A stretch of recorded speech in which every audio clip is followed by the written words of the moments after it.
কীর্তনে ব্যাঘাত হয়, আমরা যে বৈষ্ণব অপরাধের অপরাধী হব। অবিধি রে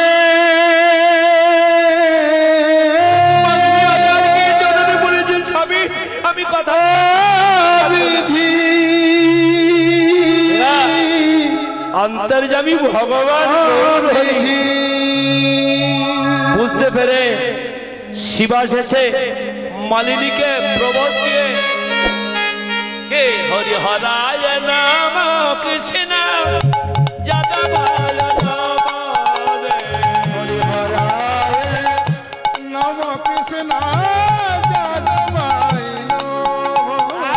আরে যাদবায় মাধবায় কেশবায় নমঃ।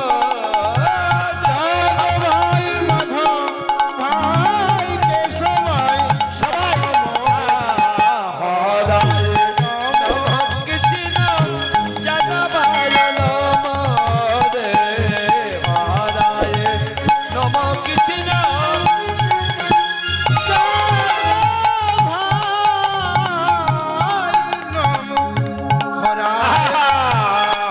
কৃষ্ণ হরে কৃষ্ণ কৃষ্ণ কৃষ্ণ হরে হরে, হরে রাম রাম রাম হরে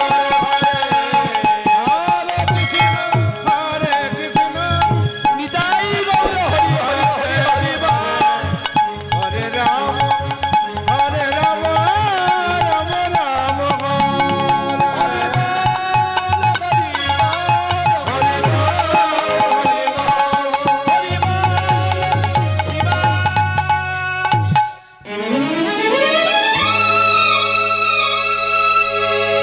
শিবার বউটাকে মালিনীকে বুঝে টুঝে মনে করে যে ভগবান জানবে না।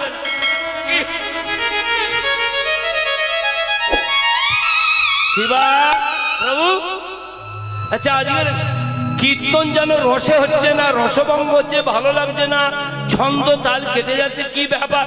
মনে করেন আমার তো ঠিকই আছে।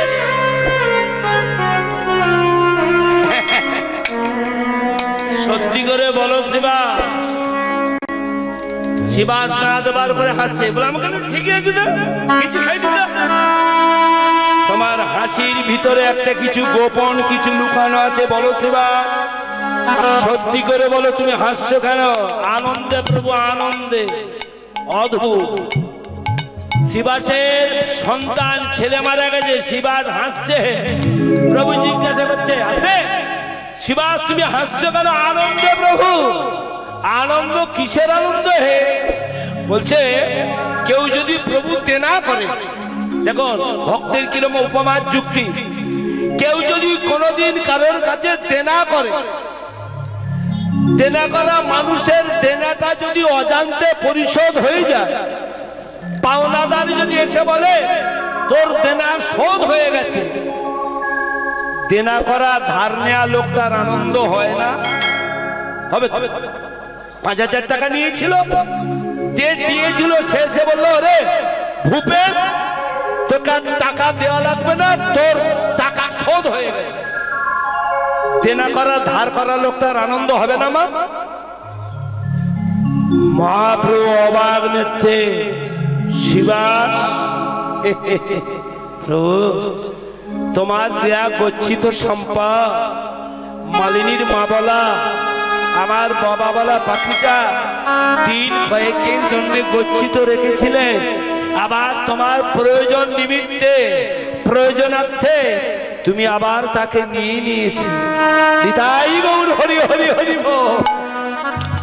ঠিক আছে, তাই এটা শিবাসের কেন হলো মা? সত্যিকারের নিষ্কিঞ্চন বৈষ্ণব হয়ে হরিনামটা সত্যিকারের করেছিল বলে। তা সত্যিকারের হরিনাম যদি কেউ করে তার মাথায় কোনোদিন বাজ পড়বে না।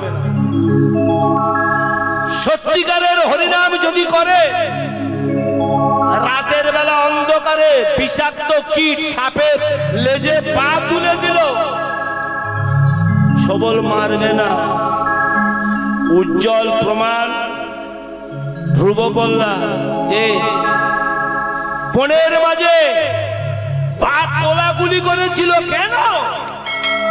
হরিনামটা সত্যিকারে করেছিল বলে, সত্যিকারের যদি কেউ হরিনাম করে, মহামারী বন্যা যদি হয়, যদি নৌকা ডুবে যায়, যত যাত্রী আছে সবাই ডুবে মারা যাবে।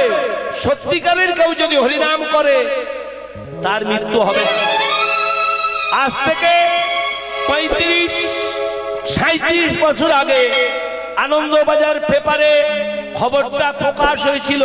যারা পড়েছেন, যাদের আইকিউ ভালো, যাদের মেমোরি ভালো, তারা ধরে রেখেছে। আমরা নিয়াত কীর্তন করি, আমাদের জানাতে বলতে হয়, তাই ধরা আছে রেডারে। কি একটা বিদেশি জাহাজ, এলিস নামে একটা জাহাজ প্রশান্ত মহাসাগরে যাত্রী বোঝাই করে নিয়ে, হরিনামের রহস্যটা দেখুন, যাত্রী বোঝাই করে মা সমুদ্রে পাড়ি দিচ্ছিল প্রশান্ত মহাসাগরে। দৈব দুর্বিপাকে পড়ে জাহাজটা তলা ছিদ্র হয়ে গেল, একটা শৈলশিরা মানে বরফের টুকরো ধাক্কা লেগে জাহাজটা ডুবে গেল। যত যাত্রী ছিল সবাই ডুবে গেল, সলিল সমাধি হলো। হেলিকপ্টার যোগে খোঁজা হচ্ছে যদি কেউ বেঁচে থাকে। 4 দিন 4 রাত খুঁজতে খুঁজতে 4 দিনের মাথায় 9:57 দূরবীন যন্ত্র উপর থেকে হেলিকপ্টার যোগে দেখলো জলের উপরে একটা ডিগ ডিগ ডিগ ডিগ করে মানুষ ভাসছে। সবাই গেল কাছে, এনে হেলিকপ্টার কাছি ছেড়ে দিল, কাছিটা ধরে উঠতে যাবে। ওরা দেখলো যে জলে ছিল না একটা, যাকে আপনারা আমরা বলি কচ্ছপ, বড়টার বলা হয় কাছি, বড় একটা কচ্ছপের পিঠে মানুষটা বসেছিল 3 দিন 3 রাত। যখনই কাছি ধরে ওঠা না, 3 বার প্রদক্ষিণ হয়ে কচ্ছপটা কাছিটা দেখে গেল 3 দিন 3 রাত যাকে আমি পিঠের উপর বসিয়ে রেখেছিলাম, সেই মানুষটা আমার পিঠ থেকে সরে গিয়ে প্রাণে মারা গেল না প্রাণে বেঁচে গেল। তাকে তোলা যখন হলো, তিনি কে? কোন দেশের প্রাইম মিনিস্টার না, কোন রাজ্যের মুখ্যমন্ত্রী না, কোন হাইকোর্টের ব্যারিস্টার নয়, সুপ্রিম কোর্টের ব্যারিস্টার নয়, কোন ইঞ্জিনিয়ার নয়, কোন এফআরসিএস ডাক্তার নয়। সবাই ডুবে মারা গেল। বেঁচে ছিল যে ব্যক্তি, যে মানুষটা, তিনি কে গো? তিনি আর কেউ নয়, তিনি হলেন একজন বিদেশি কৃষ্ণ ভক্ত বৈষ্ণব। তাই গৌর হরি হরি বল, তাই বলে হরি রাখে যাবে কে মারে তাহারে, হরি রাখে যাবে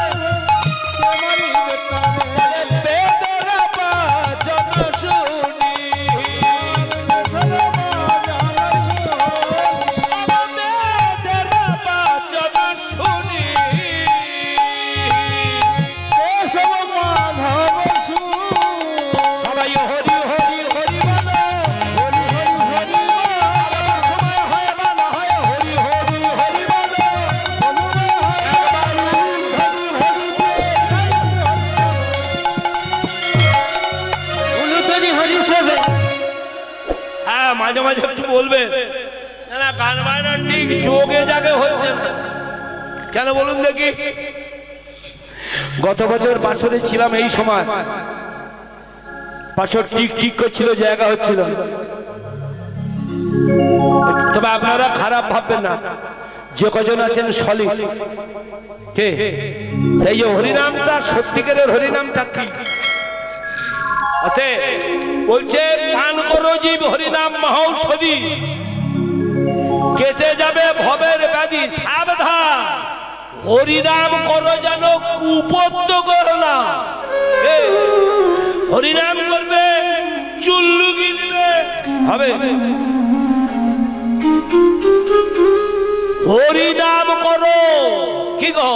হরি নামে যে রোগ সারিবে, বলে হরি নামের পথ কথা, বলে হরি নামের পথ কথা, হরি নামের কথা, হরি নামে যে রোগ সারিবে, হরি নামের পথ কথা।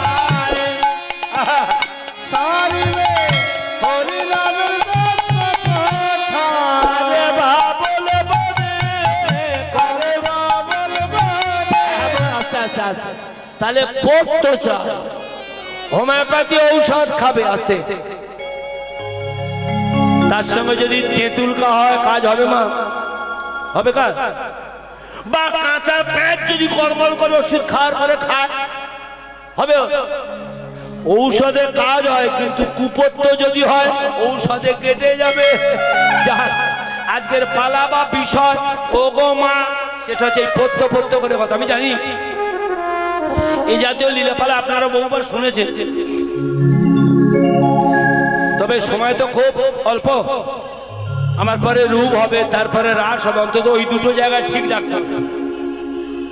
আছে একটা গল্প গাথা পালা, এই পত্য পত্য কথা বলেই মনে পড়ে গেল, কারণ এই কার্তিক মাস দামোদর মাস তো অনেক বাড়িতে দেখবে সন্ধ্যাবেলা হরিনাম হয়, পাড়া পাড়ায় বেড়া নাম বেড়ে, কোনো জায়গায় সন্ধ্যেবেলা, কোনো জায়গায় ভোরবেলা, কোনো কোনো গ্রামে হয়।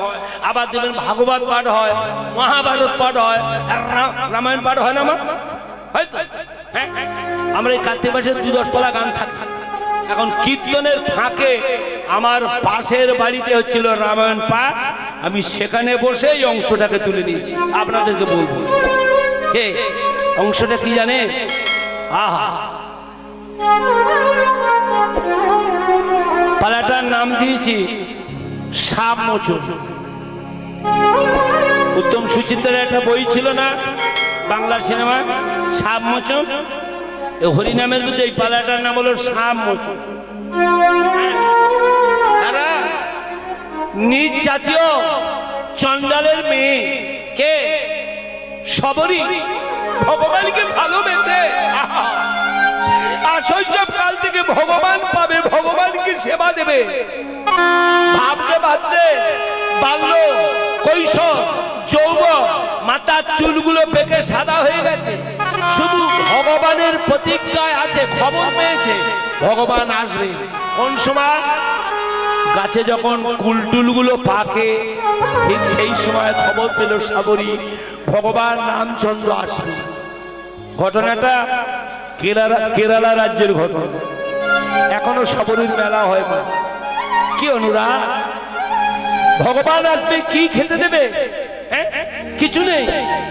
গাছে থেকে কুল পাড়ে, দাঁতে কাটে, কুল প্রথম পেড়ে পেড়ে রাখলো, রেখে বলে হে কি গো, এখন কোনটা তিতো, কোনটা টক, কোনটা কষা?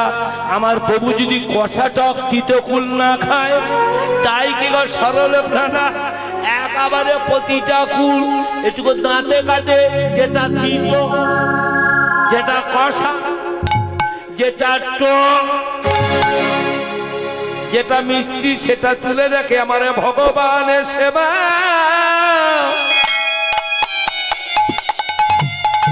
সেবা পাবে বলে আবার ভগবান সেবা পাবে।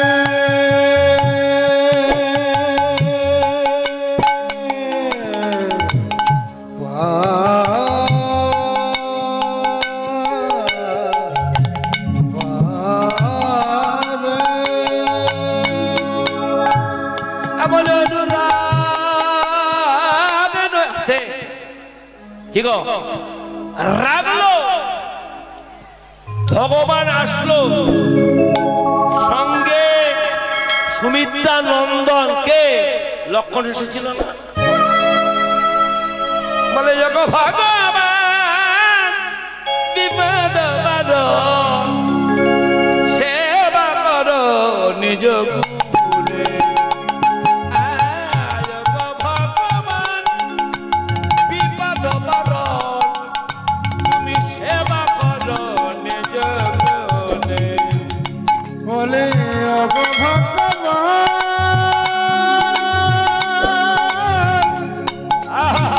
কৃপা করো মোরে, গাও ধমে এ জলে। হে ভগবান সেবা করো, হে ভগবান সেবা করো। আরে কিছু নাই বলে মা ষোলপ্রাণা যেমন থালিটা বাড়িয়ে দিয়ে ভগবানের কাছে দিয়েছে, ভগবান রামচন্দ্র কি গো অধীর আগ্রহে একটা দুটো তিনটে চারটে করে কুল খাচ্ছে, লক্ষণ পিছন থেকে হাত মারছে। কি করছো তুমি? বলে তোমার মান সম্মান বলে কিচ্ছু নেই, খানা রে ভালো কুল খানা রে।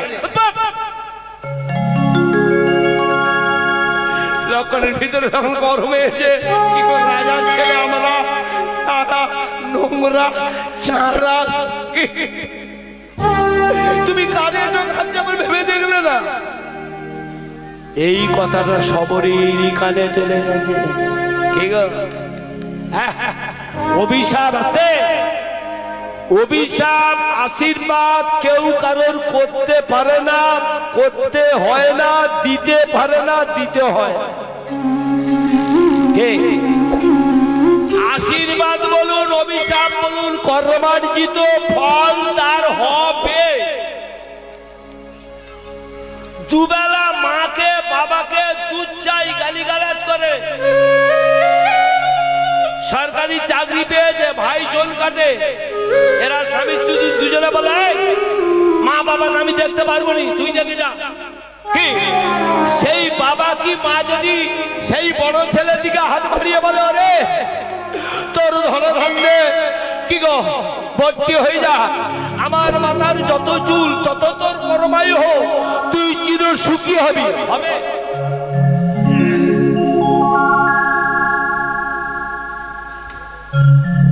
কর্ম যেমন করবে ফল তেমন পাবে না। আপনারা বিশ্বাস করবেন কিনা জানি না, সত্যি ঘটনা বলবো, বাপি জানে। আপনারা শুনেছিলেন সোনারপুরের এমএলএ ছিল নির্মল মণ্ডল, কি আপনারা শুনেছেন? ওনারা 5 বার, উনি বড় মেজর সেজ 9-এর পরে, তারপর একজন ছোট 6 বার। উনি তখন সমিতিতে দাঁড়ান, তখন এমএলএ টিকিট পাননি। ওনার মা বয়স বৃদ্ধ হয়েছে, বিছনা পড়ে গেছে, কথা বলতে পারে। আমরা পাড়ার ছেলে আমাদের ডাকলো, বলে সৌরেন তোদের লোকজনগুলো নিয়েছে, আমার মার অবস্থা খারাপ বাবা, তোর একটু হরিনাম কর সন্ধেবেলা করে। তখনকার দিনে মোটা মোটা কাঁথা, পুরী সেই কাঁথায় পায়খানা প্রস্রাব করে। 6টা বউ, 5টা বউ, 5টা ভাই, 6টা বউ, কেউ হাত দেয় না। আমার দেখা ওই নির্মল মণ্ডল মহাশয় সেই পায়খানা প্রস্রাব করা কাঁথা টেনে টেনে ঘরে করে পুকুর অনেক দূর নিজে ধুয়ে দিত। হরিনামের আয়োজন করে দিল, আমরা হরিনামের খোলটুল বাজাই, যত হরিনাম হচ্ছে খোল বাজাচ্ছি। বুড়ি আঙুলগুলো মুটকে বলছে নির্মল তোর পক্ষ গান হবে, নির্মল তোর ব্যাধি হবে, চটকা কাজ হবে, নির্মল তুই বুড়ি মারা গেল। তার পরের বছর নির্মল মণ্ডল প্রথম এমএলএ টিকিট পেয়ে এমএলএ জয়লাভ করল। কর্ম কোনদিন কারো ছেড়ে যায় না, যায় ভাবুন। তুই ভগবান কায়দা করলি কবে? যেদিন কুরুক্ষেত্রের রথে ভগবান উপবেশন করেছিলেন সারথী হয়ে। কত কাঁচা পাকা যোদ্ধা কি দুর্যোধনকে দেখে তীর ছুড়ল, লোককে ভ্রষ্ট হয়ে দূর থেকে মারা তীর ভগবানের অঙ্গে বিঁধল। ভগবান ছেলে খেলার মতো টুকটুক করে তুলে ফেলে দিল। তখন তোর কিচ্ছু হলো না। একটা বাচ্চা ছেলে, বেদের ছেলে, তুই পা দোলাচ্ছিলি গাছের উপরে, টুক করে মারলো, তুই ফুক করে মারা গেলি। ঘটনা ঘটেনি মহাভারতে? কেন হলো? এই যে বলা ছিল ভগবানের, বলা ছিল, বলা ছিল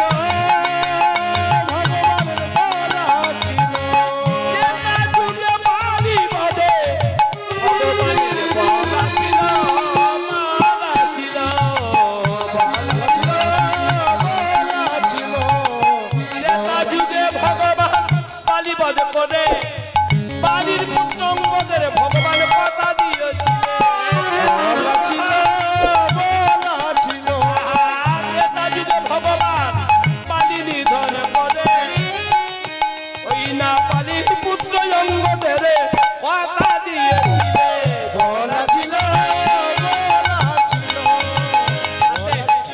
গল্পটা বললাম কেন জানেন? কিছু মনে করবেন না। আমি দেখেছি, আমার দেখা 25 বছর নিরামিষ খাচ্ছে বুড়ি, একাদশী পালছে, গলায় মালা, হঠাৎ বুড়ি মালা ছেড়ে দিয়েছে। এই কি বলে হরিনামের কথা? এমন 25 বছর আমি নিরামিষ খেয়েছি, একাদশী পেলেছি, মালা জপেছি, আর আমার ঠাম্মা বলো নাতনিটা 4 বছরের জলে ডুবে গেল কি করে? আমি বুড়িকে বললাম, বুড়ি কাঁদটা করে রেখেছিলিস তাই? মহাভারতে ভাবনা, যে ছেলেটার বাবা কাকু কারা, পঞ্চ পাণ্ডব যার বাবা কাকা জেঠু, যুধিষ্ঠির ভীম যার জেঠুমণি, নকুল সহদেব যার কাকা বাবু, বিশ্ব বিজয়ী বীর অর্জুন যার বাবা, অনন্ত বিশ্ব আকর্ষণকারী ভগবান কৃষ্ণ যার মামা, সেই ছেলেটা বাবা বলি শুনল না, তার স্ত্রী উত্তরার গর্ভে সন্তান দিল, অথচ 16 বছর বয়সে ছেলেটা কালের কবল তলে তলিয়ে গেল।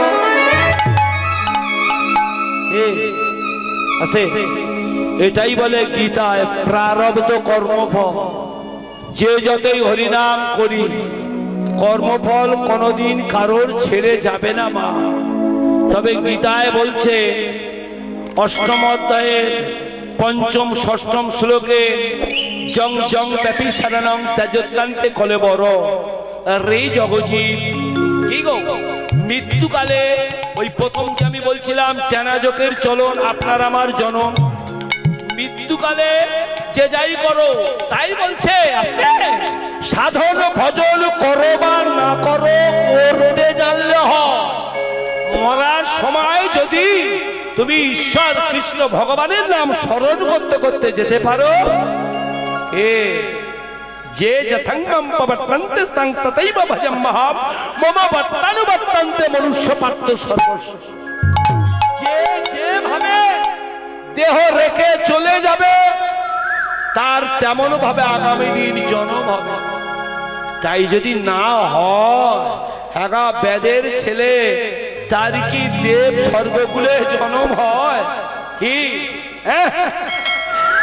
বনে গিয়েছিল শুকর মারতে, পশু শিকার করতে, তীর মেরেছে বরাকে। বরা কাকে বলে? যার শিং উঠে যায়, শুকরের তাণ্ডব বলা। তীরটা মেরেছে পিছন দিকে, সেই বরাওটা ছুটে এসে কি গো,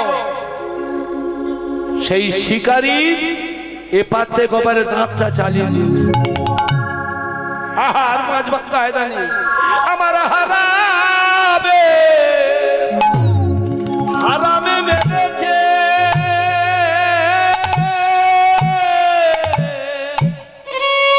ও ভাই আমার হারাবে, হারামে মেরেছে, হারামে মেরেছে। বলনটা দেখতে পাচ্ছেন? খেলোয়াড় বসিয়ে দিকে যাই, উড়ে যাবে চেয়ার থেকে। গুছিয়ে আসরের কাছে বসে খেলাচ্ছে। যার নাতিপুতি দেখতে খেলতে ভালো, ঠিক আছে আস্তে। হারামে মেরেছে, হারাম হারাম হারামে বলিতে বলিতে শিকারীর প্রাণান্ত হয়ে গেল, ছুটি হয়ে গেল। বৈকুণ্ঠ থেকে বৈকুণ্ঠ দুধ ভগবান পাঠালো। কেন হলো? হারামে কৃষ্ণ নামে নহে ব্যবহৃত, রাম নাম কৃষ্ণ নাম নহে ব্যবহৃত। শুধু রাম, শুধু কৃষ্ণ বললে হবে না, তাতে কি প্রেম পাচ্ছি হা শব্দ যাতে অর্পিত। এগুলো শিক্ষণীয়। কি গো, হ্যাঁ গো, ও গো, কি গো, হে হা, এগুলো প্রেমবাচী শব্দ। শুধু রাম মেরেছে বললে হতো না, হারা। তাই বলে হার রাম নাম কৃষ্ণ নাম নহে শুধু শুধু ব্যবহৃত, প্রেমবাচী হা শব্দ যাহাতে অর্পিত। এই যে হারাম হারাম হারাম বলিতে বলিতে কি গো, মুখটা ঠিক ছিল ভগবানের নামে, তাই বৈকুণ্ঠ থেকে দুধ এসে নিয়ে গেল। তাই বলছে কৃষ্ণ শক্তি জীবে যদি হয় বলবান, বিধির বিধান কাটি করে খান খান। আপনি আমি কুকর্ম করেছি, অকাল মৃত্যু হওয়ার কথা, কিন্তু গুরু কৃপায় যদি কৃষ্ণ কৃপা বলবান হয়, কৃষ্ণ শক্তি যদি বলবৎ হয়, এই বিধির বিধান কিন্তু কেটে যাবেই যাবে। হরি বল মা। যা সেদিন লক্ষণ অভিশাপ পেল, ওরে এই কুল যে গাছটাই কুল থেকে হবে, ফেলে দেয়া আঁটি থেকে আজকের অবজ্ঞা করলি, ওই কুলের আঁটি থেকে যে গাছটা জন্মাবে সেটাই তোর মৃত্যুর মহৌষধি, সেটাই হবে কি মৃত সঞ্জীবনী গাছ। ঘটনাটা ঘটেছিল কোথায়? নীল সমুদ্রের তীরে। আপনারা জানেন রাম রাবণের যুদ্ধ হলো, ভীষণ যুদ্ধ। সীতা হরণ হলো, রাম রাবণের যুদ্ধ হলো, এদিকে ওদিকে বেশ কিছু সেনা বানর শেষ হয়ে গেল, কিন্তু রামচন্দ্র লক্ষণ টিকতে পারছে না রাক্ষসদের কাছে। ওদিকে বিভীষণ যুক্তি দিল, জানো লক্ষণ ঠাকুর, একমাত্র আমার ভাইপো ইন্দ্রজিৎকে যদি বধ করা যায়, তবে যদি রাবণকে জয় করা যায়। কি করা যাবে? ইন্দ্রজিতের বিভীষণের যুক্তিতে করলো কিমা, ক্ষত্রিয় ধর্ম লঙ্ঘন করে, ক্ষত্রিয় ধর্ম নয়, অতর্কিতে বিনা অস্ত্রে কাউকে প্রাণে মারা।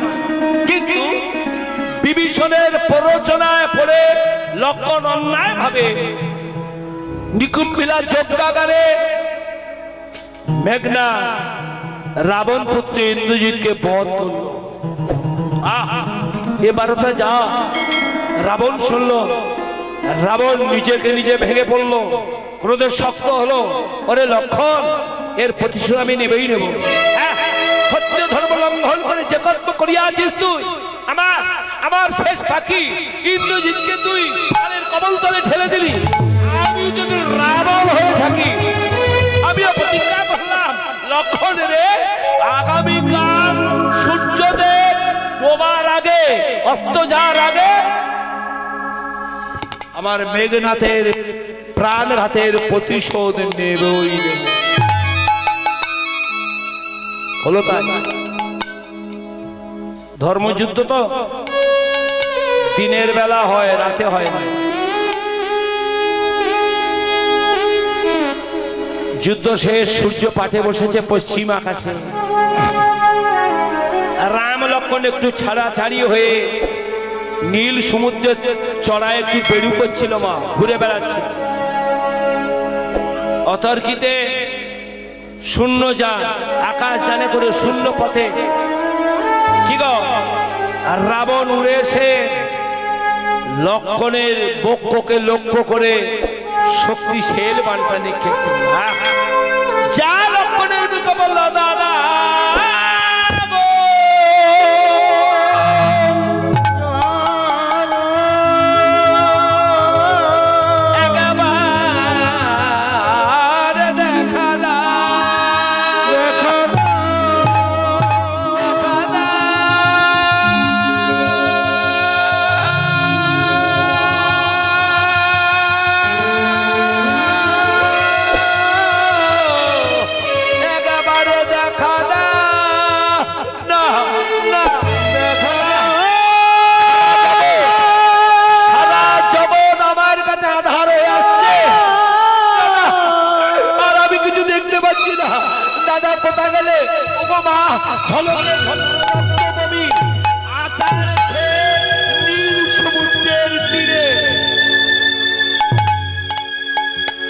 লক্ষণের এলো ভেজা কণ্ঠস্বর রামচন্দ্রের কর্ণকুহরে প্রবেশ করল।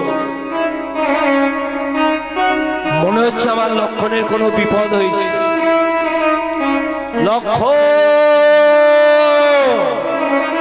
লক্ষণ রে, একটু বিলম্ব করে আমি এলাম। হন্তদন্ত হয়ে ছুটে এসে ওগো মা, রুধিরাক্ত কলেবর রক্তে ভেজা শরীর আকুল করে ভগবান রাম থেকে নিজের শরীরে চেপে ধরে লক্ষণ আমায় দাদা বল লক্ষণ বলে না যে আমি কি বা লক্ষণ নে আমি কোন মুখ নে আমি কি বলি যা যাইবা ঘরে